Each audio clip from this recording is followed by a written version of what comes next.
Doctor Murli Lal, YouTube channel health for all. आज हम गुर्दों की मुस्तकिल बीमारी पर बात करेंगे। गुर्दों की मुस्तकिल बीमारी का मकसद ये है कि अब गुर्दे ठीक नहीं होंगे।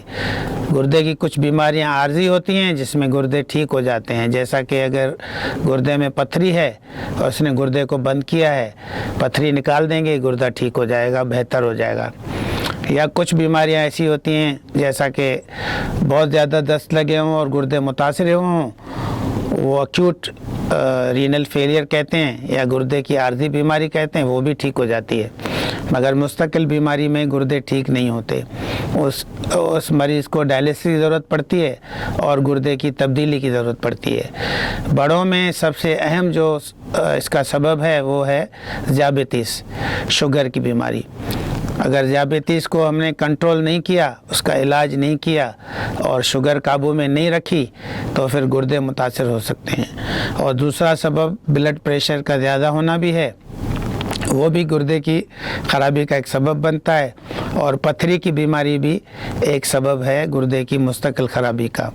बच्चों में गुर्दे की बीमारियां, गुर्दे के इन्फेक्शंस और बच्चों की पैदाइशी बीमारियां जिसमें पेशाब मसाने से गुर्दे की तरफ जाता है और गुर्दों को ख़राब करता है। और वो क्योंकि इलाज टाइम पे नहीं होता, बच्चा टाइम पे नहीं पहुंचता अस्पताल इलाज के लिए, तो आहिस्ता आहिस्ता करके गुर्दे मुस्तकिल ख़राब भी हो जाते हैं। तो ये जब मुस्तकिल ख़राब होते हैं गुर्दे तो फिर इसका इलाज फिर नहीं हो पाता, डायलिसिस होती है, गुर्दे की तब्दीली होती है।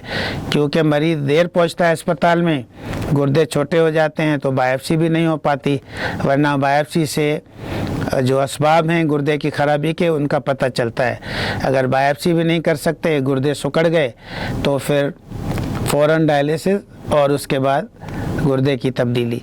कभी कभी तो पता ही नहीं चलता, मरीज़ को उल्टियाँ शुरू हो जाती हैं, तो उसके बाद क्या होता है, उसके बाद अचानक पता चलता है कि मरीज़ की डायलिसिस होगी। और डायलिसिस तो ज़ाहिर है रिश्तेदारों को, मरीज़ को डरा देती है, क्योंकि कुछ लोग को ख्याल है कि ये तो फिर आदत पड़ जाएगी, जबकि वो ज़िंदगी बचाने के लिए ज़रूरी होती है। वो आदत होने का मसला नहीं है। डायलिसिस और फिर जब बताया जाता है कि अब गुर्दा तब्दील होगा, तो ये और एक डराने वाली बात हो जाती है ख़ानदान के लिए। अब इससे बचा कैसे जाए? बचने का, जैसे मैंने बताया, असबाब को देखा जाए। असबाब में डायबिटीज़, शुगर को देखा जाए, असबाब में ब्लड प्रेशर को देखा जाए, असबाब में पथरी को देखा जाए, और असबाब में बच्चों की जो पैदाइशी बीमारियाँ हैं उनका इलाज टाइम पे और वक्त से पहले करवाना चाहिए कि बीमारी ख़राब ना हो जाए। और तरीका बचने का ये है कि साल में एक दफ़ा गुर्दे का टेस्ट करवाना चाहिए। दुनिया के जो अदारे हैं गुर्दे के, उन्होंने ये तय किया कि हर आदमी को साल में एक दफ़ा अपने गुर्दों का चकास करवाना चाहिए। उसमें गुर्दे का अल्ट्रासाउंड है, गुर्दे का सादा टेस्ट क्रेटिनिन है और सादा टेस्ट यूरिन DR है। ये ही हमें बहुत कुछ बता देता है। और अगर हम बीमारी को शुरू में पकड़ेंगे तो हम गुर्दे की मुस्तकिल ख़राबी को काफ़ी अरसे के लिए रोक सकते हैं। तो एहतियात ज़रूरी है, एहतियात आसान है, इलाज मुश्किल है।